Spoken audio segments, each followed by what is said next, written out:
तेरा कलाम रहेगा कायम पहाड़ जब ना रहे खुदाया, तेरे मुंह की एक बात भी टलेगी ना चाहे कुछ भी हो। नाजरीन, मैं अयाद ज़रीफ आप तमाम देखने वालों को हमारे रोज़ के बाइबली मुतालियाती प्रोग्राम की नई किस्त में खुशामदीद कहता हूँ। हम योएल की किताब का मुताला कर रहे हैं और इसके दूसरे बाब पर पहुँच चुके हैं। खुदावंद के फजल से आज हम 28वीं आयत से अपने मुताले का बाकायदा आगाज़ करेंगे।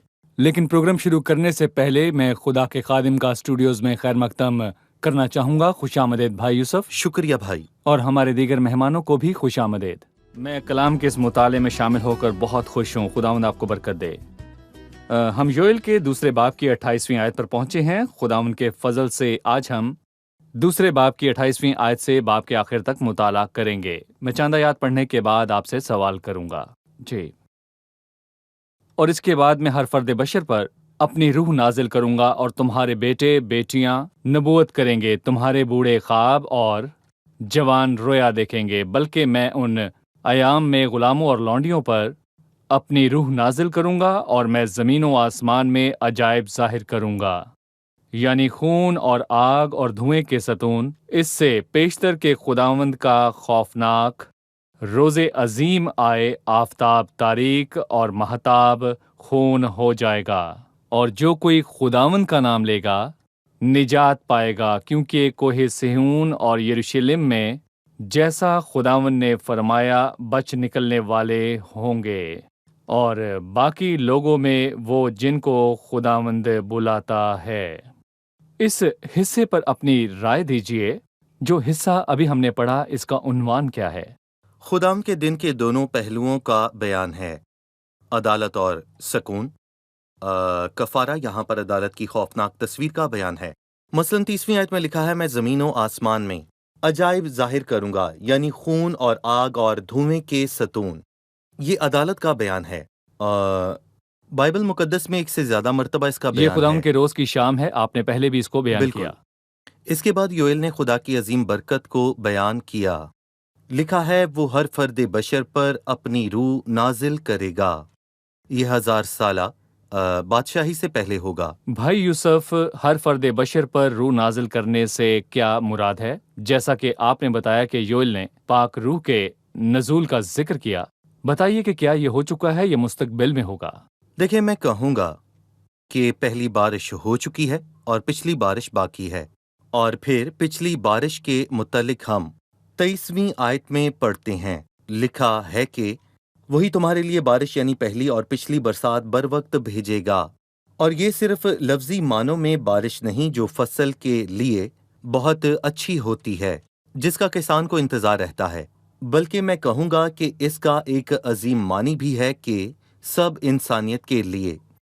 और मैं कहूँगा कि पहली बारिश पेंतिकोस्त के दिन पर हुई और अभी पिछली बारिश का होना बाकी है, और ये 1000 साला बादशाहत के कयाम से पहले होगी, जैसा कि कलीसिया के कयाम से कब्ल पहली बारिश हुई थी। भाई यूसुफ, पेंतिकोस्त के दिन जब पाक रूह नाजिल हुआ तो पतरस ने ये कलाम किया जो योएल दूसरे बाब में मरकूम है। ये योएल 2 और अमाल 2 के अल्फाज हैं। बहुत लोगों ने ये सुना होगा कि पेंतिकोस्त के दिन जो हुआ वो योएल दूसरे बाब में मौजूद नबूवत की तकमील हुई। अब पिछली बारिश नहीं, पेंतिकोस्त के दिन की तरह अब रूह का नज़ूल नहीं होगा। पेंतिकोस्त के दिन जो भी हुआ वो योएल की किताब दूसरे बाब की पूरी तकमील है। ये अच्छा सवाल है और इसके लिए हम एक अहम नुक्ते की तरफ चलते हैं। चलिए आइए इस पर गौर करते हैं। अमाल के दूसरे बाब की 16वीं आयत में लिखा है, बल्कि ये वो बात है जो योएल नबी की मार्फत कही गई। अमूमन ये कहते हैं कि जो खुदावंद ने नबी की मार्फत कहा था वो पूरा हुआ कि, पर मैं यहाँ कहूँगा कि पतरस ने ऐसा नहीं किया, बल्कि ये वो बात है जो योएल नबी की मार्फत कही गई है। दूसरे लफ्जों में ये ऐसी ही बात है जैसी योएल नबी ने दूसरे बाब में लिखी। उन दोनों में ये पहला फर्क है। ठीक है, पतरस ने ये नहीं कहा कि नबी की मार्फत पूरा हुआ, बल्कि ये कही गई। और दूसरा ये कि पेंतिकोस्त के दिन हर फर्द बशर पर रूह नाजिल नहीं हुई। ये नजूल 120 की जमात पर हुआ। सही, 120 सब इंसान नहीं। वहाँ बहुत से लोग मौजूद थे पर एक पाकरू उन सब पर नाजिल नहीं हुआ। जब बाकी ईमान लाए तो रूहुल कुद्स उनके अंदर बसा, और आज पहली बारिश के 2000 साल के बाद ये हर फर्द बशर पर नाजिल नहीं हुई, ये अब तक नहीं हुआ। क्योंकि हरगिज़ यहाँ नहीं। मैं कहूँगा कि अभी ये होना ये दूसरा बाकी फर्क है। अभी ऐसा होना है और होगा। और ये अपने मुकर्ररा वक्त पर होगा। पतरस ने ये नहीं कहा कि नबी की मार्फत पूरा हुआ, बल्कि ये कहा कि योएल नबी की मार्फत कही गई है। मैं इस बात पर गौर करना चाहता हूँ और इस पर बात करना बहुत ज़रूरी है कि बाइबल मुकद्दस में मखसूस इजहार का बयान है। उसने दानिस्ता तौर पर ये अल्फाज इस्तेमाल किए। ये लफ्जी मानी है ईद पेंतिकोस्त के दिन हर फर्द बशर पर रूह नाजिल नहीं हुई, और मैं कहूँगा कि ये योएल ने कहा, मतलब कि योएल नबी ने ये कहा कि हर फर्द बशर पर ये नाजिल होगी। ठीक है, हम अमाल दूसरे बाब के हवाले से बात करेंगे। इसमें पहली बारिश का बयान है और कलाम मुकद्दस में रूह के नज़ूल के बारे में लिखा है। हमने अभी इसके मुतल्लिक पढ़ा, और फिर रूहुल कुद्स का बपतिस्मा भी मौजूद है। भाई यूसुफ, अक्सर हम रूह से मामूर होने की बात करते हैं कि हम रूह से भर जाएं। मैं इनके दरमियान फ़र्क वाज़े जानना चाहूँगा। इन सब का ताल्लुक पाक रूह से है, पाक रूह के नज़ूल से। और बपतिस्मे से क्या मुराद है? क्या रूह का बपतिस्मा और इसका नज़ूल एक ही चीज़ है? रूह से मामूर होने के क्या मानी है? इसका बपतिस्मा क्या है? हम इनको कैसे जानें? हमने सीखा कि पाक रूह नाजिल हुआ और मुस्तकबिल में भी होगा। पहली बारिश पेंतिकोस्त के दिन हुई और 120 की जमात पर पाक रूह नाजिल हुआ, क्योंकि वो खुदा के वादों के मुताबिक उसके मुंतज़िर थे। और लूका की अंजील के 11वें बाब में ये मौजूद है। सही। ये नज़ूल जो हवा पर होगा, और फिर ईद पेंतिकोस्त के दिन रूह का बपतिस्मा हुआ। और अमाल के पहले बाब में मसीह ने रसूलों को वाज़े तौर पर ये बयान किया। लिखा है, मगर तुम थोड़े दिनों के बाद रूहुल कुद्स से बपतिस्मा लोगे। और मसीह के आसमान पर जाने के 10 दिन बाद ये हुआ। जी उठने के 40 दिन बाद मसीह ने साउत किया। पेंतिकोस्त के दिन रूहुल कुद्स नाजिल हुआ और उन्होंने रूह का बपतिस्मा पाया। नए अहदनामे में बपतिस्मे का लफ्ज़ 7 मरतबा आया है। अनाजील मत्ती, मरकस, लूका और यूहन्ना में इसका जिक्र एक एक बार हुआ है, और फिर अमाल के पहले बाब और 11वें बाब में इसका जिक्र हुआ, और फिर पहले करंथियों के 12वें बाब की 13वीं आयत में बपतिस्मे के मानी है। ये करंथियों के पहले खत के 12वें बाब की 13वीं आयत में हुआ। यहाँ पर यूं मरकूम है कि एक ही रूह के वसीले से बपतिस्मा लिया। गौर करें कि करंथियों के ईमानदार अफजल ईमानदार नहीं थे, सही, न तरबियत याफ्ता थे। सही। पौलुस रसूल ने फरमाया कि ऐ भाइयों, मैं तुमसे उस तरह कलाम ना कर सका जिस तरह रूहानियों से, बल्कि जैसे जिस्मानियों से, और उनसे जो मसीह में बच्चे हैं। और ये हकीकी ईमानदार थे। और लिखा है, एक ही रूह के वसीले से एक बदन होने के लिए बपतिस्मा लिया, और हम सबको एक ही रूह पिलाया गया। यहाँ पर मैं ये कहूँगा कि बपतिस्मा मसीह के बदन के कयाम की बुनियाद है। जिम्मेदारी नहीं, इस्तेहकाक है। ये ईमानदारी नहीं, इस्तेहकाक है। हमने बाइबल मुकद्दस में नहीं पढ़ा कि कोई बपतिस्मे का मुतलाशी था। ऐसा कहीं नहीं लिखा, बल्कि यूं लिखा है, उस पर ईमान लाए पाक मौदूद की मोहर लगी। और हम रूह के उस बपतिस्मा में शामिल होते हैं जो कलीसिया के कयाम के वक्त हो चुका है। पेंतिकोस्त के रोज मसीह के बदन का कयाम हुआ, और आज ये बदन बढ़ रहा है। जैसे हमारा बदन है, इसके खुलिये मरते और फिर से पैदा होते हैं। पर मैं वही शख्स हूं जो कई बरसों पहले पैदा हुआ, और मैं कहूँगा कि मेरा बदन पहले बन चुका था। इसके बाद इसके खुलिये मरे और कुछ नए पैदा हुए। कलीसिया के साथ भी ऐसा ही है। कुछ ईमानदार वफात पाते आसमान पर जाते हैं। जो पैदा होते हैं वो इस बदन में शामिल होते हैं। क्या कोई और बपतिस्मा है? एक ही बपतिस्मा है जी। पेंतिकोस्त के दिन रूहुल कुद्स का नज़ूल का मसीह के बदन का कयाम हो, ताकि सब ईमानदार इकट्ठा हों और वो एक बदन हो जाएं जो मसीह का बदन है। मसीह उनका सर है। जी हाँ। पेंतिकोस्त के दिन ये हुआ। पेंतिकोस्त के दिन ये 2000 सालों में आज तक जो भी मसीह पर ईमान लाया वो मसीह के बदन में शामिल हुआ। बिल्कुल, जैसे कि एक नई इमारत बनी हो और मैं बिजली वाली कंपनी के पास जाकर कहूं कि इस इमारत में बिजली फराहम करें, और फिर मैं जब भी बल्ब लगाता हूं तो मुझे बार बार बिजली वाली कंपनी के पास जाने की जरूरत नहीं, क्योंकि बिजली मौजूद है। बिजली इस इमारत में बिजली उस इमारत को मैं कोई सी भी मिल मशीन चुकी है, इस्तेमाल कर सकता हूँ। ठीक है। पेंतिकोस्त पर भी यही हुआ। रूहुल कुद्स नाजिल हुआ जो ईमान लाए उसमें शामिल होता सही, है। हमने सीखा कि रूह का नज़ूल खुदा की तरफ से हुआ। उसने पेंतिकोस्त पर रूह कुद्स को नाजिल किया। रूह के बपतिस्मे ने सब ईमानदारों को एक कर दिया। तारीख में पेंतिकोस्त के दिन से लेकर आज तक जो भी मसीह को कबूल करता है उस बपतिस्मे में शामिल वो हो जाता है। बिल्कुल ये इस्तेहकाक है, हमने इसके लिए कुछ नहीं किया, बिल्कुल लेकिन हम उस पर ईमान लाए। सही। पाक रूह से मामूर होने के मुतालिक क्या कहेंगे? पाकरू से मामूर होना एक जिम्मेदारी है। बपतिस्मा जिम्मेदारी नहीं, लेकिन मामूर होना एक जिम्मेदारी है। पौलुस ने इफिसियों 5:18 में कहा, और शराब से मतवाले ना बनो, क्योंकि इससे बदचलनी पैदा होती है, बल्कि रूह से रूह से मामूर मामूर होते जाओ। बल्कि रूह से मामूर होते जाओ, यानी हम इस तरह हों जैसे कोई खुद को मसीह के सपुर्द कर दे। वो पाकरू से मामूर होता है। सही। अगर मन खुद से भरा हो, मुझ में अना हो और दुनियावी चीजें भरी हुई हों तो मैं दुनियावी शख्स होऊंगा, लेकिन जब मसीह मेरा मरकज हो तो मेरी सोच और ख्याल में वो होगा, मैं रूह से मामूर होऊंगा। मसीह ने फरमाया, जब रूहुल कुद्स आसमान से नाजिल होगा वो मेरा जलाल जाहिर करेगा, इसलिए कि मुझी से हासिल करके तुम्हें खबर देगा। जब ईमानदार को महज खुदा के मामलात की फिक्र हो और वो रूह से मामूर हो तो ये उस हर एक की जिम्मेदारी है। भाई यूसुफ, क्या मैं आजकल के ये गीत गा सकता हूँ जिसमें कहते हैं कि अपना पाकरू हम पर नाजिल कर, पाकरू नाजिल कर? इसके मुतल्लिक आपकी क्या राय है? नहीं, हम रूहुल कुद्स पा चुके हैं। जब हम ईमान लाए तो रूहुल कुद्स हम में बसा। अब हम उसको पाने की दुआ ना करें बल्कि उसके बारे में सोचें। और अब मैं इन अल्फाज की वजाहत करना चाहता हूँ। हमें बस इस बात की फिक्र करनी है कि हम पाक रूह से मामूर हो जाएं। और अगर मैं कहूँ कि खुदा मुझे पाक रूह से भर दे, लेकिन मैं अपनी ही सोचों और ख्यालों में मसरूफ रहूं, जब हम ऐसा करें तो हम पाक रूह से भर नहीं सकते। अगर हमारी सोच में मसीह हो और उसके मामलात हमारे लिए कीमती हों तो हम सब देखते हैं, पर हम गौर नहीं करते, लेकिन हम रूह से बेहद मामूर होते हैं। जब मूसा नबी पहाड़ पर गया और 40 दिन तक खुदावन के साथ रहा, वो नीचे आया, उसे खबर ना थी कि उसका चेहरा चमक रहा है। सही। और लोगों ने उस पर गौर किया। और इसी तरह जो रूह से मामूर होता है उसको महसूस नहीं होता, लेकिन उसके गिर्द लोगों की मामूरी उसे महसूस होती है। रूह से भरने से मुराद है कि मैं अपने दिल को तैयार करूं ताकि रूह मुझ में काम करे। मैं इसको नहीं पाता, बल्कि वो मेरे दिल में, जिंदगी में ज्यादा जगह लेता है ताकि मसीह की मर्जी मेरी जिंदगी में पूरी हो। सही। आयत है, और मैं जमीन और आसमान में अजाइब जाहिर करूंगा, यानी खून और आग और धुएं के सतून। हमें बताइए कि ये दरअसल कब होगा? जी भाई यूसुफ, उसने पाक रूह के नजूल की बात की। हम सब जानते हैं कि पेंतिकोस्त के दिन रूहुल कुद्स नाजिल हुआ और 1000 साल बादशाही से पहले भी वो नाजिल होगा ताकि उनको 1000 साल बादशाही की बरकत के लिए तैयार करे।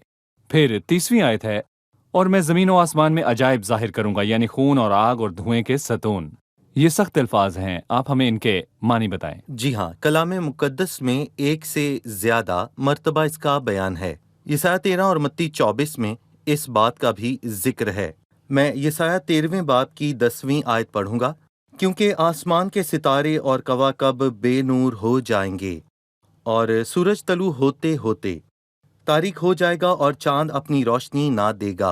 और फिर 9वीं आयत में खुदावंद के रोज का बयान है। देखो, खुदावंद का वो दिन आता है। 6ठी आयत, अब तुम वावेला करो क्योंकि खुदावंद का दिन नजदीक है।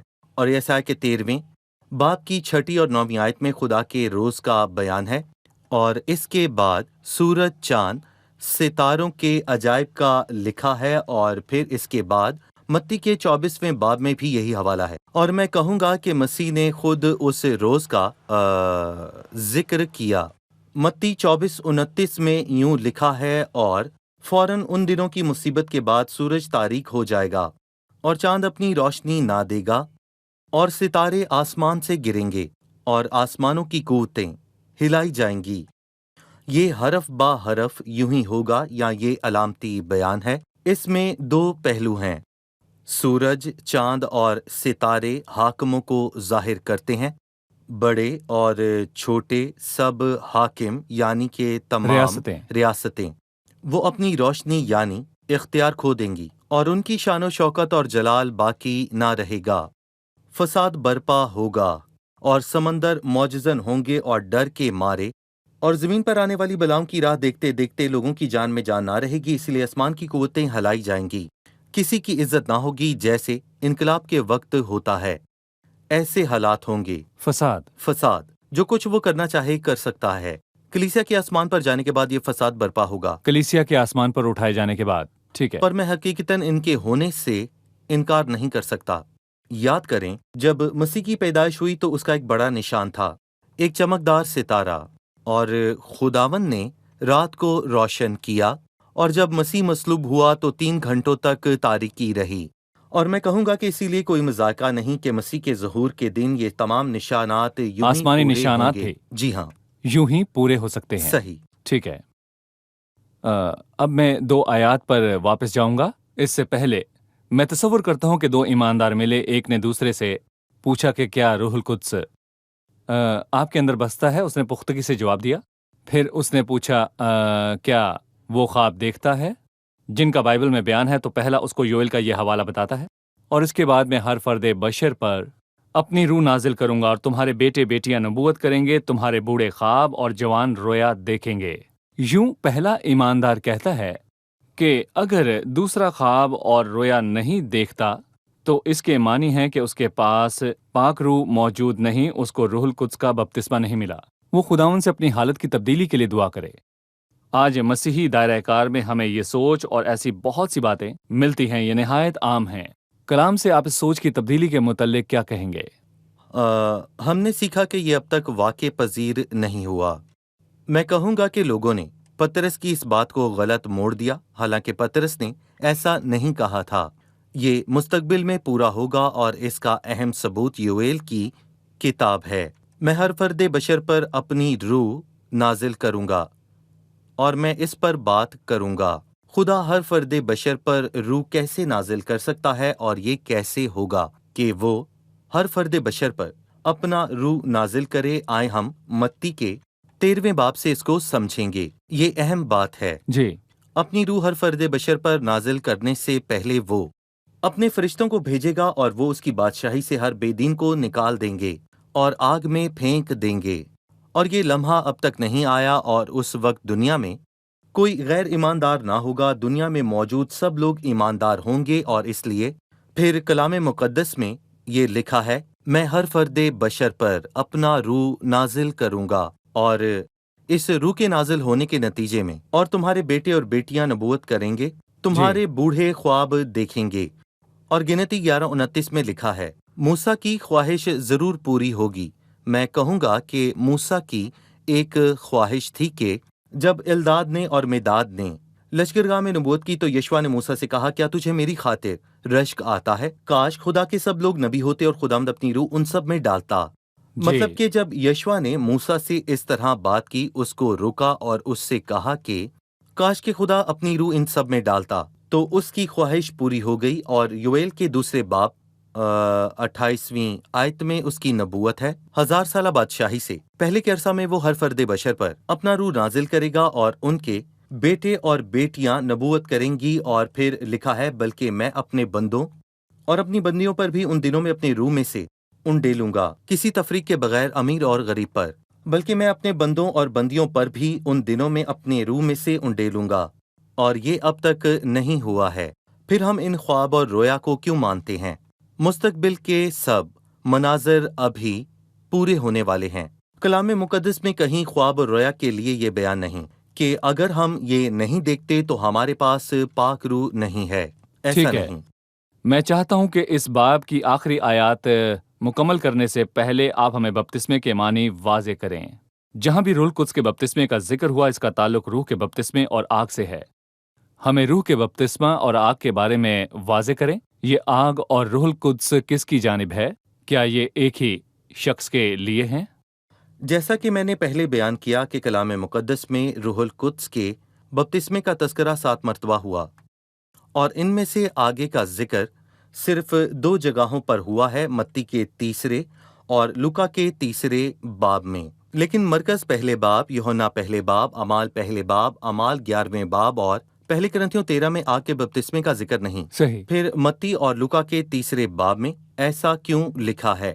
وہاں پر وہ ایمانداروں اور غیر ایمانداروں دونوں سے مخاطب تھے، اور ایمانداروں کے لیے لکھا ہے کہ تم تھوڑے دنوں کے بعد روح القدس سے بپتسمہ پاؤ گے۔ جو مسیح کا انکار کرتے ہیں ان غیر ایمانداروں کے لیے ایک اور بپتسمہ ہے، یعنی آگ کا بپتسمہ۔ وہ قوم جس نے توبہ نہیں کی وہ آگ کا بپتسمہ پائے گی اور اس قوم سے ایماندار بچ نکلیں گے۔ اور میں کہوں گا کہ بڑی مصیبت کے دور میں وہ قوم آگ کے بپتسمے سے گزرے گی، لیکن ہمیشہ وہاں نہیں رہے گی کیونکہ بعد میں برکت پائیں گے۔ ہم متی 3 باب پڑھیں، اس میں یہ بیان ہے، ٹھیک ہے۔ اور متی نے آگ کے بپتسمے کا ذکر 2 مرتبہ اور آگ کے ذکر کے درمیان کیا، اور اس سے پہلے اور اس کے بعد میں بھی آگ کا ذکر ہوا۔ آئے ہم اس حصے کو پڑھتے ہیں۔ متی 3 باب کی 10ویں آیت میں لکھا ٹھیک ہے، ہے۔ اور اب درختوں کی جڑ پر کڑھاڑا رکھا ہوا ہے، پس جو درخت اچھا پھل نہیں لاتا وہ کاٹ ڈالا اور آگ میں ڈالا جاتا ہے۔ یہ برکت ہے یا پھر عدالت کا بیان ہے؟ یہ یقیناً عدالت ہے۔ میں تو تم کو توبہ کے لیے پانی سے بپتسمہ دیتا ہوں، لیکن جو میرے بعد آتا ہے وہ مجھ سے زوراور ہے، میں اس کی جوتیاں اٹھانے کے لائق نہیں، وہ تم کو روح القدس سے اور آگ سے بپتسمہ دے گا۔ صحیح۔ پھر تیسری بار اس کا بیان کیا، اس کا چھاج اس کے ہاتھ میں ہے، تاکہ وہ اپنے کھلیان کو خوب صاف کرے اور گیہوں کو اپنے کھتے میں جمع کرے، مگر بھوسی کو آگ میں جلائے گا جو بجھنے کی نہیں۔ 10ویں آیت اور پھر 12ویں آیت میں یہ آگ عدالت کی آگ ہے، لیکن پھر 11ویں آیت میں آگ برکت کی کیوں ہوگی؟ ٹھیک ہے، شکریہ بھائی یوسف۔ میرا آخری سوال 32ویں آیت سے متعلق ہے، اور جو کوئی خداوند کا نام لے گا نجات پائے گا، اور یروشلم میں جیسا خداوند نے فرمایا ہے بچ نکلنے والے ہوں گے، اور باقی لوگوں میں وہ جن کو خداوند بلاتا ہے۔ جو کوئی خداوند کا نام لے گا سے کیا مراد ہے؟ دیکھیں، یہ بہت ہی شاندار آیت ہے۔ ہم دنیا کے لوگوں کو کہتے ہیں کہ خوش رہو کیونکہ ہم انہیں خوشخبری دیتے ہیں۔ جو کوئی خدا کا نام لے گا نجات پائے گا۔ اور نئے عہد نامے میں اعمال کے 2 باب اور رومیو کے 10ویں باب میں یوں لکھا ہے، کیونکہ جو کوئی خدا کا نام لے گا نجات پائے گا۔ تو کیا یہ الفاظ بالکل ایسے ہی ہیں؟ بالکل صحیح۔ 100% درست۔ اس کا ثبوت یہ ہے کہ ایک نہایت بدکار شخص تھا، اس نے آئے خدام کے سوا کچھ نہ کہا، صرف پورے دل سے اس کا نام لیا اور بچ گیا۔ صلیب پر موجود ڈاکو نے مجھے ایسا یاد کیا، کرنا۔ اس نے مسیح سے کہا، اے یسوع، جب تو اپنی بادشاہی میں آئے تو مجھے یاد کرنا۔ صحیح۔ اس نے زندگی میں کچھ بھی اچھا نہیں کیا، فقط مرنے سے پہلے اس نے مسیح کو خداوند کہا۔ اے یسوع، مجھے یاد کرنا۔ کیا مسیح نے کہا سب بچ جائیں گے، لیکن تو ظالم اور گناہگار ہے، بلکہ کہا آج ہی میرے جی ساتھ ہوگا۔ آج ہی تو میرے ساتھ فردوس میں ہوگا۔ اور اس سے آگے بڑھنے سے پہلے یہاں لکھا ہے، اور جو کوئی خداوند کا نام لے گا نجات پائے گا۔ آخری جملہ ہے، بلکہ جن کو خداوند بلاتا ہے، یعنی خداوند۔ ہمارے پکارنے سے پہلے ہی اس نے ہمیں بلایا۔ وہ اپنی بھیڑوں کو نام بنام بلا کر باہر لے جاتا ہے۔ جی ہاں، شکریہ بھائی یوسف۔ جب ہم کلام سے رجوع کریں تو سب نکات واضح ہو جاتے ہیں۔ کتنی خوشی کی بات ہے۔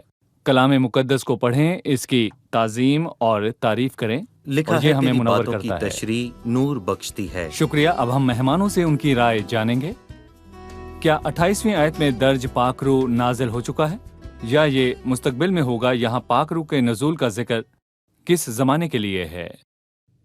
پینتیکوس کے دن پر پاک روح کا نصف نازل ہوا۔ پطرس رسول نے کہا، بلکہ یہ وہ بات ہے جو یوئیل نبی کی معرفت کہی گئی، لیکن اس کا مکمل نزول 1000 سالہ بادشاہی سے پہلے ہے۔ وہ اپنے مقررہ وقت پر ہوگا۔ روح القدس کا مکمل نزول ہر فرد بشر پر ہوگا۔ ٹھیک ہے جی بھائی یوسف۔ جی ہاں، صحیح۔ ہم نے سیکھا کہ ہر ایک ایماندار روح کے بپتسمے کا استحقاق رکھتا ہے۔ اس میں ہماری کوئی بڑائی نہیں، ہم ایمان لاتے ہیں، روح ہمارے اندر بستا ہے اور ہم اس کا بپتسمہ پاتے ہیں۔ لیکن روح سے معمور ہونے سے کیا مراد ہے؟ روح سے معمور ہونا ایک ذمہ داری ہے۔ جب ایک ایماندار خداوند اور خداوند کے معاملات میں محو ہو جائے اور اس کو اپنے سے زیادہ ترجیح دے تو یہ ممکن ہے۔